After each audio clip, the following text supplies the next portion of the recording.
चलिए शुरू करते हैं बेटा। जो लास्ट क्लास में हमने कवर किया था, बजट के बारे में कवर किया था कि बजट क्या होता है, डेफिनेशन करी थी हमने बहुत डीपली।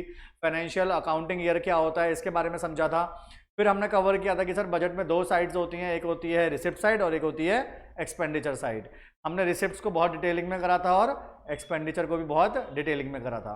फिर उसके बाद मैंने आपको कराया था डेफिसिट्स के बारे में कि डेफिसिट्स क्या होते हैं, कितने टाइप्स के होते हैं, वो सारी चीज़ें हमने लास्ट क्लास में कवर कर ली थी। अब लास्ट टॉपिक इस चैप्टर को वाइंड अप करने के लिए जो बचा है बेटा, जो सबसे ज़्यादा इंपॉर्टेंट है, जैसे कहते हैं ना इंग्लिश में एक लाइन होती है लास्ट बट नॉट लीस्ट, वही सबसे इंपॉर्टेंट टॉपिक है। और लास्ट 11 to 15 ईयर्स में, 11 से 15 साल में मैंने ये ऑब्जर्व किया है कि ये क्वेश्चन आपका आता ही आता है। और वो क्वेश्चन क्या है? ऑब्जेक्टिव्स ऑफ गवर्नमेंट बजट या functions of government budget. Government budget बनाती क्यों है, बजट के फंक्शंस क्या होते हैं, बजट किस लिए बनाया जाता है, गवर्नमेंट का पर्पस क्या होता है बजट को बनाने से, वो सारी चीज़ें हम इस टॉपिक के अंदर कवर करेंगे। चले शुरू करते हैं फटाफट से।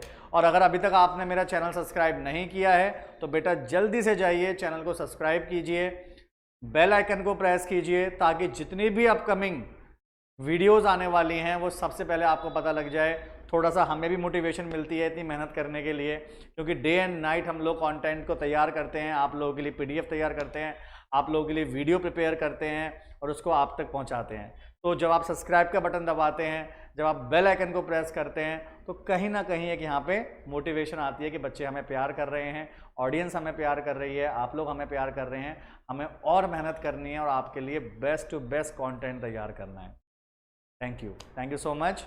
और जिन्होंने अभी प्रेस नहीं करा है वो जल्दी से प्रेस कर दीजिए, और जिन्होंने प्रेस कर दिया है उनका दिल से आभार। चलिए सो फंक्शन बेटा आप सामने स्क्रीन देखिए फटाफट से। स्क्रीन पे आपके सामने यहाँ शो हो रहा होगा what are the functions of government budget. आ रहा है बेटा, देखिए फटाफट से, what are the functions of government budget. ठीक है, सबसे पहले टॉपिक कवर करेंगे कि फंक्शंस क्या होते हैं गवर्नमेंट बजट के। पहला पॉइंट है बेटा redistribution of income and wealth. पहला पॉइंट क्या है? Redistribution of income and wealth का मतलब ये होता है कि गवर्नमेंट अपने बजट के थ्रू क्या करती है, अमीर और गरीब का जो गैप होता है उसको मिनिमाइज करती है। कैसे? सर अमीरों पर तो हैवी टैक्सेस लगा देती है, जो रिच क्लास पीपल होते हैं, इनकम अच्छी है, उनको तो वो थोड़ा सा टैक्सेस इंपोज कर देती है उनके ऊपर, जिससे उनकी इनकम पर ज़्यादा फर्क नहीं पड़ता, थोड़ी बहुत डाउन होती है। और गरीबों को सब्सिडीज प्रोवाइड करती है, तो उससे उनकी इनकम थोड़ी सी रेज अप हो जाती है, बढ़ जाती है। तो अमीर और गरीब का जो गैप होता है उसको हम मिनिमाइज कर देते हैं। कुछ चीज़ें ऐसी होती हैं जिनको ना गवर्नमेंट बनाती है और गरीबों को देती है, जैसे कि फ्री राशंस, राशन डिपो आपने सुना होगा, गवर्नमेंट फ्री राशन प्रोवाइड करती है गरीबों को। या अमीर आदमी है वो अपने बच्चों को अच्छी से अच्छी एजुकेशन दे लेता है, अपने बच्चों को अच्छे स्कूल्स में पढ़ाता है, अच्छे कॉलेजेस में पढ़ा लेता है, क्योंकि उसके पास उतना पैसा, उतना फंड्स होता है कि वो कॉलेज और स्कूल्स को अफोर्ड कर सकते हैं। लेकिन गरीब बच्चा वो कहाँ जाएगा? तो गवर्नमेंट क्या करती है, उन बच्चों के लिए फ्री एजुकेशन लेके आती है, उनके लिए free schools, free colleges, free universities में एडमिशन्स होते हैं उनके। तो ये क्या है? ये अमीर और गरीब के बीच में गैप ख़त्म करना होता है। अब सर कोई भी काम करते हैं तो उसके लिए पैसे की ज़रूरत तो होती है। अब अगर गवर्नमेंट स्कूल्स बन रहे हैं, हॉस्पिटल्स बन रहे हैं, रोड्स बन रही हैं, तो इसके लिए पैसा कहाँ से आएगा? उसके लिए पैसा आता है गवर्नमेंट बजट में से। तो क्या क्या पॉइंट्स हैं? With the help of taxes on rich people, wine, liquor and cigarette, subsidies to poor people on food grains, clothes, kerosene and LPG, grants and donations to weaker states and sections to reduce the inequalities in the economy and balance the development of the country। मतलब basically क्या करती है, वो redistribute करती है, वो अमीर और गरीब का जो गैप होता है उसको मिनिमाइज करने की कोशिश करती है। ठीक है, कैसे? अमीरों पे हैवी टैक्सेस लगा के और गरीबों को सब्सिडीज देके। हैवी नहीं बोलेंगे, टैक्सेस बोलेंगे सिर्फ हम।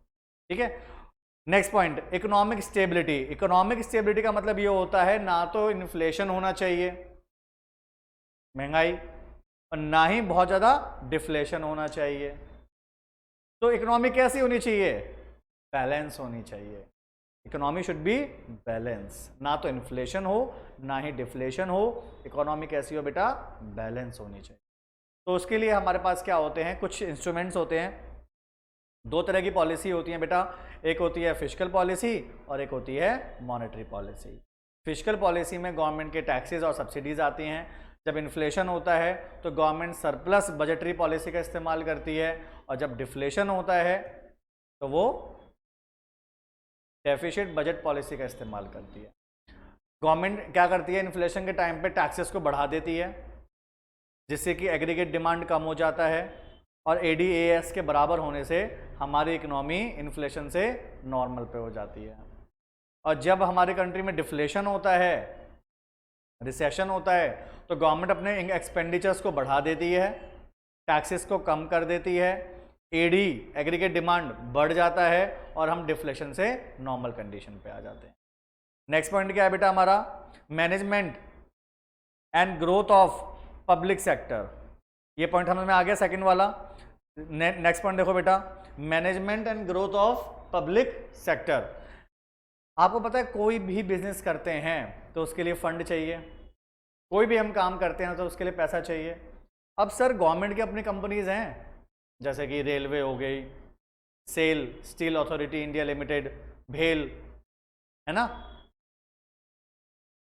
NHPC, NTPC, मेट्रो, सारी क्या है, गवर्नमेंट की फर्म्स हैं, गवर्नमेंट कंपनीज हैं। माय डियर लवली स्टूडेंट्स, यहाँ के लिए पैसा कहाँ से आएगा, हायरिंग करनी है, लोगों को सैलरी देनी है, इन्वेस्टमेंट करनी है, डे टू डे एक्सपेंडिचर्स को मीट करना है, तो पैसा कहाँ से आता है, वो पैसा आता है गवर्नमेंट के बजट में से। तो पॉइंट क्या है, management and growth of public sector enterprises like NTPC, ONGC, railway et cetera, इन सारी कंपनीज को मैनेज करने के लिए कहाँ से पैसा आएगा, गवर्नमेंट के बजट में से आता है, राइट।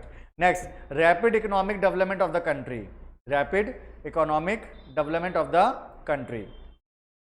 भाई इकोनॉमी के अंदर अगर डेवलपमेंट करनी है, नए बैंक्स ओपन करने हैं, रोड्स बनानी है, कंस्ट्रक्शन करनी है, ठीक है, हॉस्पिटल्स बनाने हैं, स्कूल्स बनाने हैं, ये सारी चीज़ें अगर हमें करनी है तो इसके लिए पैसा तो जरूरत है, फंड्स की ज़रूरत नहीं होती, फाइनेंस की ज़रूरत नहीं होती। तो वो फाइनेंस कहाँ से आता है, वो पैसा कहाँ से आता है बेटा, वो आता है गवर्नमेंट के बजट में से, ठीक है। अब हमने यहाँ पे बेटा 4 पॉइंट डिस्कस करे हैं, यहाँ पे 1 और 2 पॉइंट और ऐसे हैं जो यहाँ पे नहीं है, तो वो पॉइंट्स भी बेटा मैं आपसे डिस्कस कर लेता हूँ।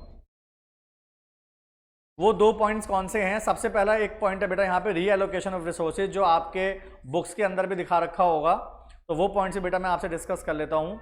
रीएलोकेशन ऑफ रिसोर्सेज क्या होता है कि अपने रिसोर्सेज को कैसे रीएलोकेट करना है, उसको हम बोलते हैं reallocation, reallocation of resources.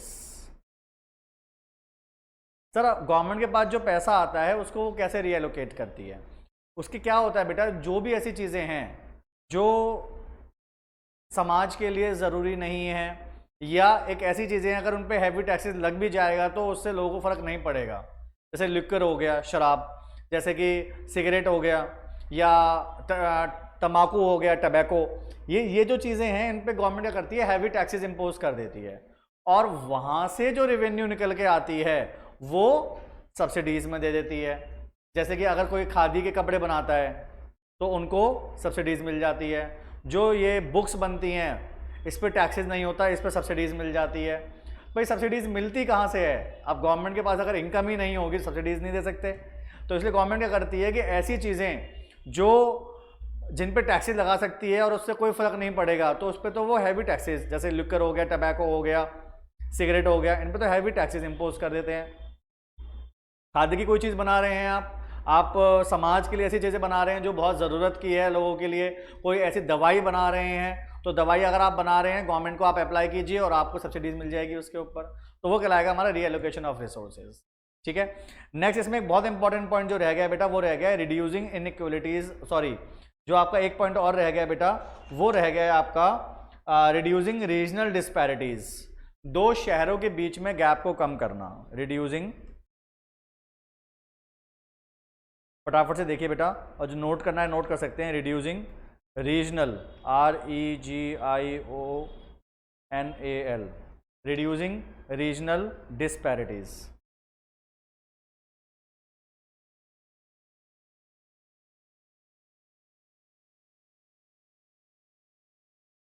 Reducing regional disparities, दो शहरों के, रिड्यूसिंग मतलब होता है कम करना, रीजनल मतलब होता है दो जगह, दो शहर, और डिस्पैरिटीज मतलब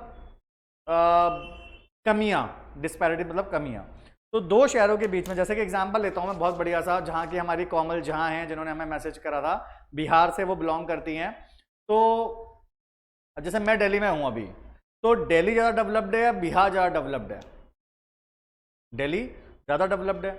अब अगर नई नई कंपनीज खुलनी हो, नई नई कंपनीज सेटअप होने हो, तो गवर्नमेंट क्या चाहेगी, सेंट्रल गवर्नमेंट क्या चाहेगी कि ऐसे एरिया में कंपनीज खुले जहां पर अभी डेवलपमेंट की ज़रूरत है।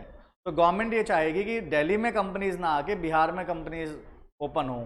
तो बिहार में कंपनीज के ओपन होने के लिए सबसे पहला पॉइंट ये होता है कि गवर्नमेंट इंसेंटिव्स प्रोवाइड करती है मैन्युफैक्चरर्स को, इंडस्ट्रियलिस्ट को, कि आप दिल्ली में ना आके आप बिहार में अपनी इंडस्ट्री लगाओ, और वहाँ पे अगर आप जाते हो तो हम आपको वहाँ पे डिस्काउंट रेट पे लैंड प्रोवाइड करेंगे, इजी लोन प्रोवाइड करेंगे, और डिस्काउंट रेट पे हम आपको लोन भी और लैंड भी दोनों चीज़ें प्रोवाइड करेंगे हम आपको।